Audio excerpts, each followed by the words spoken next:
I'm going to give Dragonbane a bit of a test drive.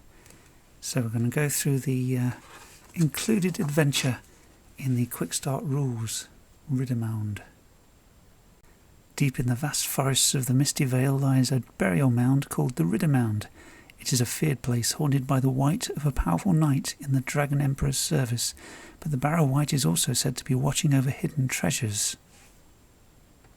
So we have Archmaster Adon, I asked Google how to pronounce it, and Orla Moonsilver, and Baston Bloodjaw.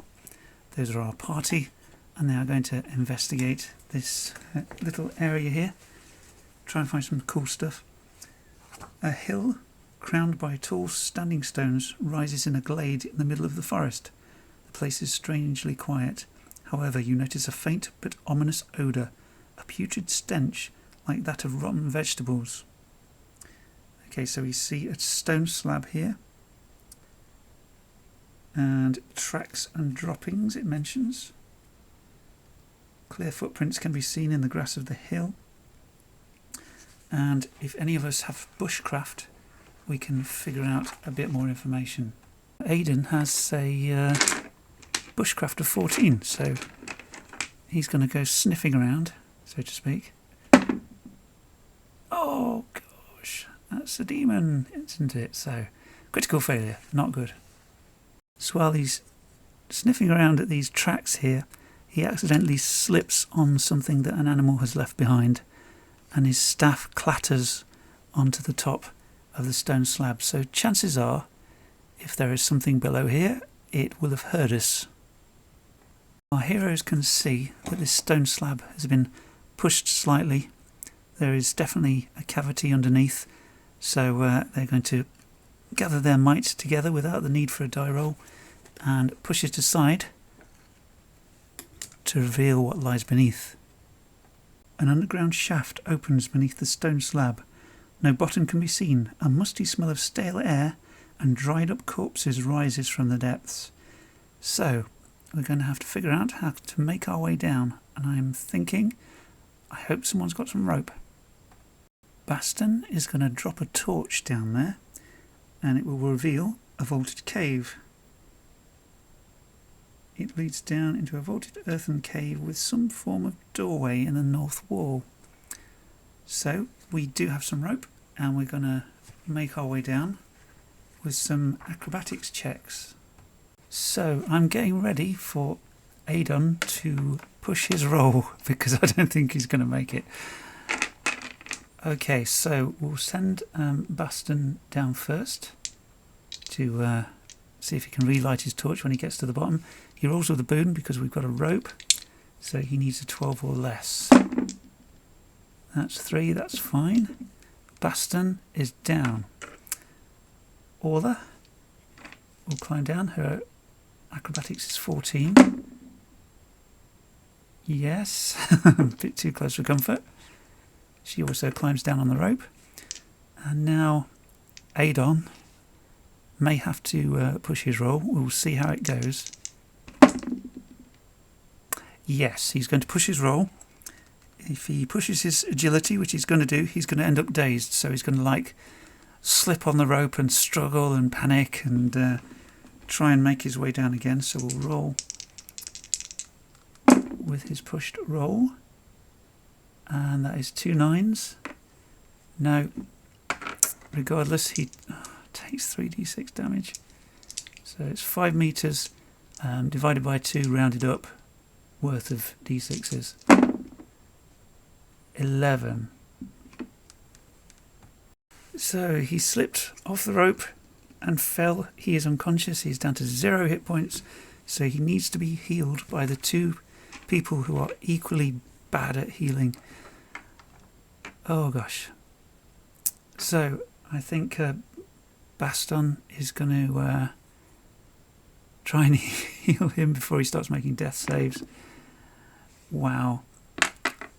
And our Orla. Oh.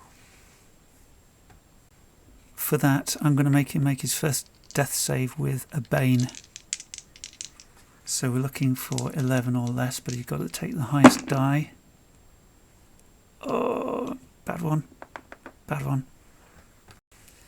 So, still desperately trying to render any kind of help. They're both going to put their heads together now, and they're going to help each other out. So they're going to make another healing check with a boon. Yes, yes, yes, yes. And they put their heads together. I'm going to give him D6 hit points back for the moment. So he's very shakily up and about. He's probably sprained his ankle very badly and broken some ribs maybe. So a dome-shaped chamber with a floor of beaten earth. In the darkness far above, the opening to the surface looks like a faintly glowing square. In the north wall is a set of double oak doors with iron fittings.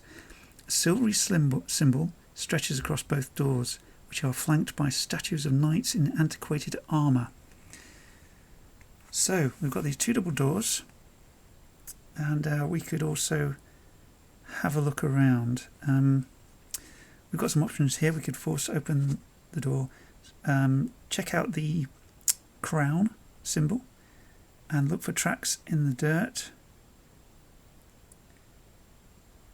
Yeah, but we could, first of all,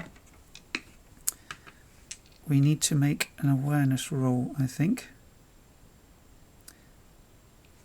So, because there's something to spot here.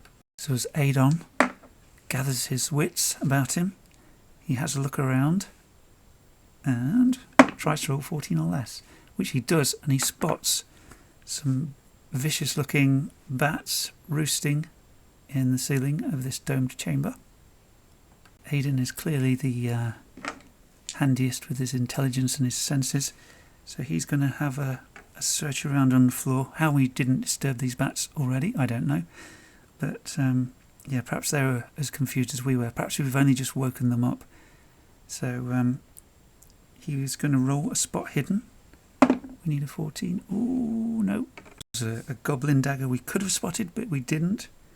So we are going to try to sneak past the bats without disturbing him and get towards the north door. So we're going to use some sneak rolls, I guess. But I have a horrible feeling that we might be having a fight with some bats. So first of all, I think we might need to try and have a bit of a rest because Aidan's not very well.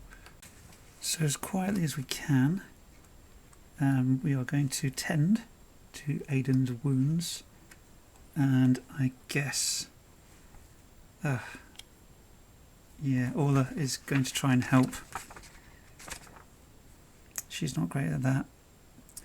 So she rolls and almost makes it, but not quite. So we just get D6 health back. 6. And we're having a stretch rest. So he did push his roll, so hopefully that will help. So we can heal his dazed condition as well. And I should have taken that into account when I was doing all my awareness checks and things like that.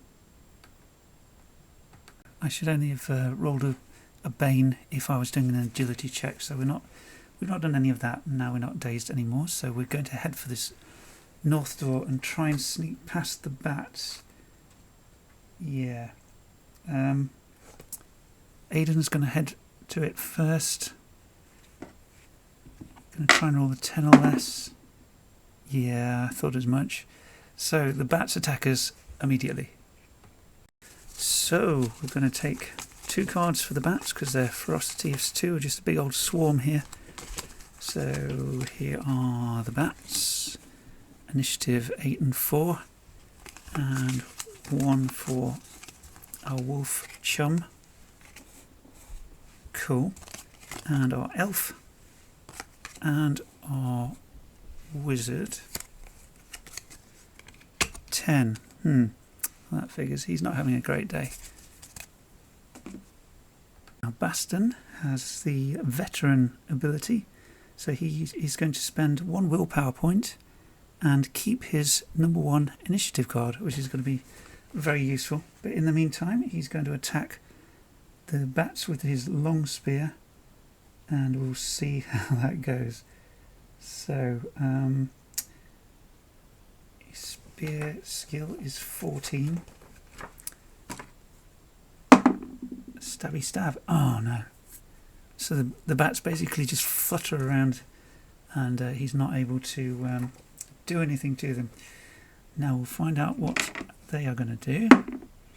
4 is collective attack. The bats launch a joint assault on the player character with the highest constitution. The attacker inflicts 2d6 slashing damage and the victim suffers a fear attack, and the bat swarm heals the same amount of HP from drinking their victim's blood. They've not lost any yet. Oh dear. Right. Highest constitution. Well, it's 17 for Baston.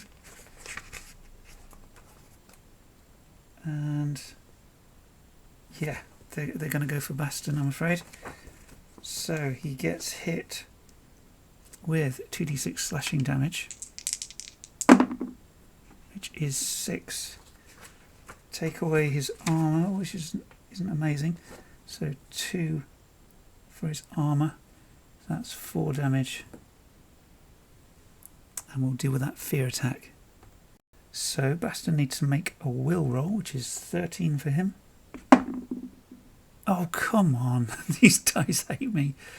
I'm going to push the roll, and he's going to end up scared anyway. So, okay, he's scared, but he's not suffering from fear, if that makes any sense. We'll try and help him out with that. So he gets a Bane against will rolls from now on. Now it's Orla's turn. What on earth can she do? Orla is going to spend 3 willpower to do a twin shot at this bat swarm, but she's got to roll once with a Bane, and if she does, she'll get 2 hits. So 14 or less on the highest die.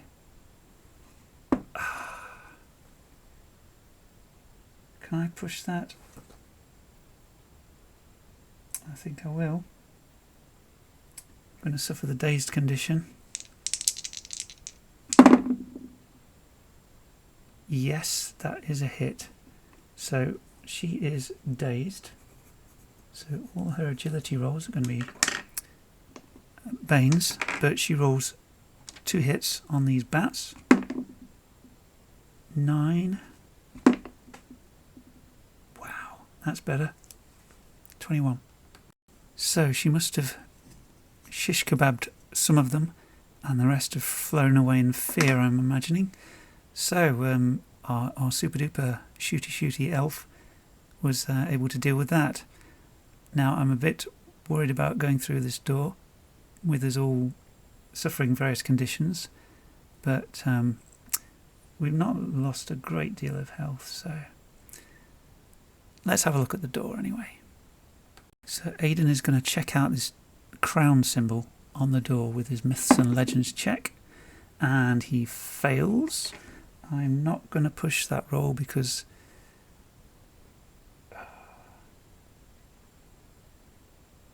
oh no, hang on, why is it so low? Oh well, yeah, I might push it. He'll just get angry. That's good. Okay.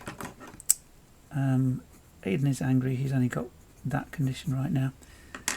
And we'll find out what the Myths and Legends are. The symbol on the door is a stylized crown from the ancient time when the Misty Vale was ruled by a mighty dragon-worshipping kingdom. So now we know. So the goblins have already forced open the oak door, which is slightly ajar when the player characters arrive. So we're going to go through and have a look. Small room with a floor of beaten earth. The flickering light of a torch streams through a black iron portcullis in the far wall. We'll use that as the portcullis. 2 mummified guards with rusted chainmail and long spears flank the barred gate. This portcullis looks pretty sturdy, but there are passages off to the left and right. so we might investigate those first. But I wouldn't mind having a bit of a rest here, because yeah, the bats sort of took it out of us and we're all a bit frazzled. So while there's no monsters right now, we're going to have a bit of a break and try and get some hit points back on, well, cure our conditions really. So that's what we're going to do. So we've had a rest in this room. We have to roll a d12 specific to this room on the random events table. 11, nothing happens, thank goodness. So we're able to have a rest, and we're going to take one of these tunnels. I think we'll head to the left. Try not to look too closely at what's on the map. So a dark, damp tunnel through packed earth that branches off in different directions. The air is chilly and filled with musty smells. Slithering roots, worms and centipedes are hanging like stalactites from the ceiling and make the ground slippery. Right, so I think we're going to continue east on this tunnel. A dark and damp chamber. Dug-out burial niches cover the walls from floor to ceiling. Broken skeletons, mouldered rags and shards of crushed pottery can be seen all over the place.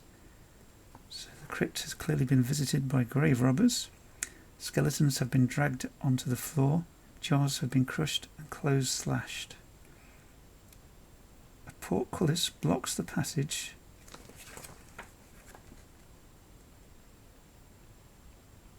to... Let me make sure I've got this right. Okay. I'm not going to read that part because it's for further on beyond here. Hiding behind the skeletal remains in one of the burial niches closest to the floor is a hyperventilating goblin named Grub. Sounds familiar. The player characters must search the niches specifically or make a spot hidden check. We will have a search and check out these niches and do our spot hidden. I think Aidan is good at that, so he's going to have a rummage around while our two other crew check everything out and make sure nothing creeps up on us. So his spot hidden is 14 and he rolls a 17. The hyperventilating goblin remains unfound. So we had a rest earlier, so we will carry on with the goblin still hidden. Or I could not miss out on a big chunk of plot and push the roll. 8, that's more like it. We find the goblin. Probably a better room. So Grub is scared out of his wits, and his only aim is to get out of the mound alive. His first impulse is to run, but if the player characters can persuade him to calm down, he is willing to help them. So we will try and do that. So can we persuade him? Who's good at persuading? Aidan's got 12. He's probably going to be best, I'd imagine. He's doing all the work, to be honest. The other two are not great with charisma and stuff, and no, they're absolutely useless. So Aidan, again, he's definitely the leader of this party. He's going to try and persuade Grub to calm down. Oh yes, nicely done. So we calm the goblin down, and he may be able to give us some help. So he has observed the movements of the wight which haunts this barrow. He informs us that it moves unhindered through the mound, but seems unwilling to pass through the oak door leading out to the antechamber, which is room 3. Grub has also taken a rusty iron ring with 3 large iron keys, 2 intact and 1 broken, from the guardhouse. The rest of the broken key is stuck in the door in room 5. The other 2 go to the portcullises in rooms 6 and 7. Only the lock in number 6 can be opened with the key. So we've found a little friend, and he's got some well, maybe one useful key at least. And he's given us some useful information about the white.